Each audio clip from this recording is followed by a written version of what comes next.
For the 400 IM, and all eyes, no doubt, will be on the top qualifier, Ryan Lochte, the gold medalist in this event from the London Olympic Games. Also looking for his second win here in Santa Clara this week after winning earlier in the 100 fly.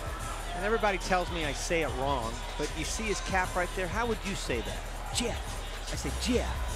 That's not right? You give it a little more juice, though. The jet. Oh. I think some people just sort of let it roll off the tongue. You give it a little pop, right? Which I like.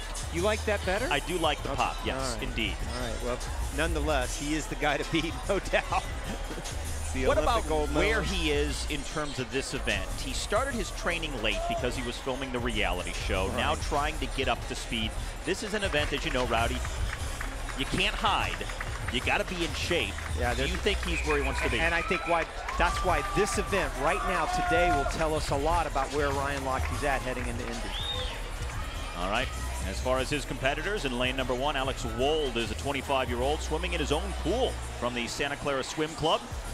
Stephen Schmuel is alongside in lane number 2, 5th in this event of the recent NC2A Championships.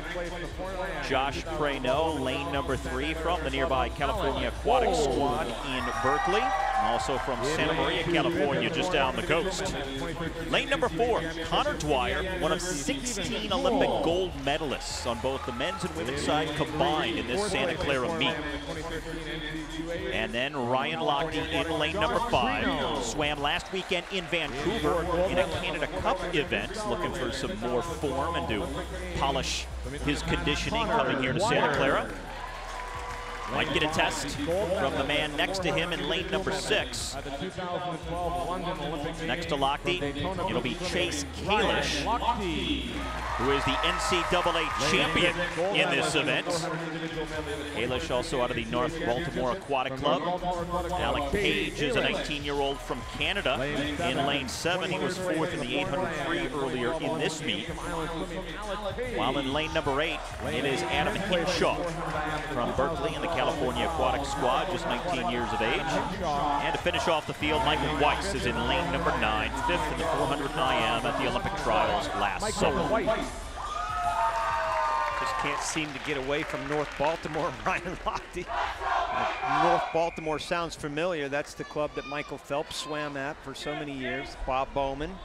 There's Kalish right there. A lot of people think he's going to be the future of IMs in this country. Only 19 years of age.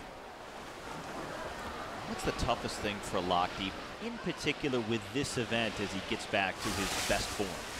I think the biggest thing is the training, is the distractions he has had, Steve, over the last year. And he's had so many things that he's had to worry about outside the pool. I was talking to him about it yesterday, and he just said, I can't wait just to start focusing on swimming again and kind of put that all behind me. I think the reality show, quite frankly, was tough on him. Emotionally, it took a lot out of him. A lot of people have criticized the show. Some people criticized him for having a reality show. I thought it was great, the fact that, at least it put a great eye on the swimming, It's like Natalie Conlon going on Dancing with the Stars. It gets the swimmers out there in a different perspective. Listen, Ryan Lochte is one of the nicest young men you'll ever meet. I mean, I say young man, he's way younger than I am, 28 years old though. But here's a guy, Steve, that I saw in a meet in Orlando, a little tiny AAA meet.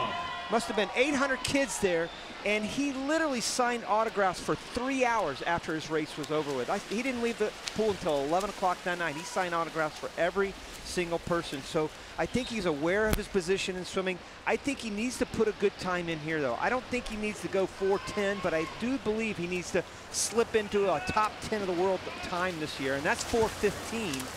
To get in the top 10. Well, he is looking good right now, building a pretty sizable lead there in lane 5 here on the backstroke. Again, he's in the lane that is framed by the white markers.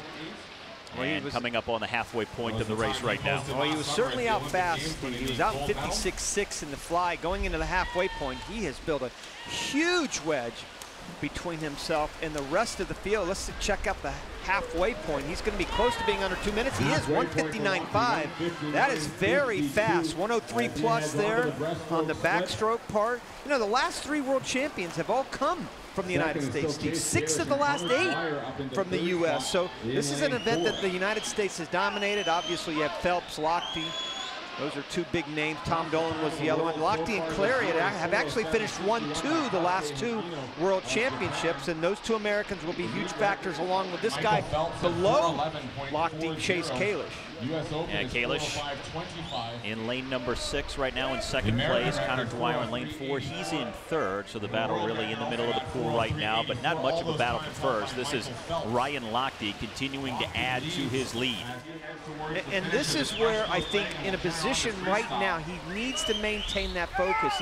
I think he's lost focus a little bit along this Grand Prix series, a little bit at the end of his races, and a lot of that's physical. He's just beaten up so much. You can see a little bit that Kalish is starting to catch him, run him down a little bit.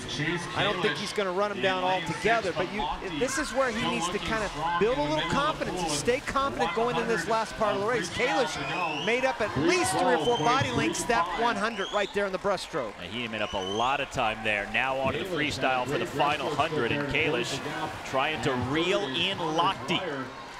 Well, Kalish is a smart swimmer. Even though he's young, you can see him moved up right up against that lane line. He's right up against it, trying to get up enough room to where he can catch a little bit of a draft off Lochte.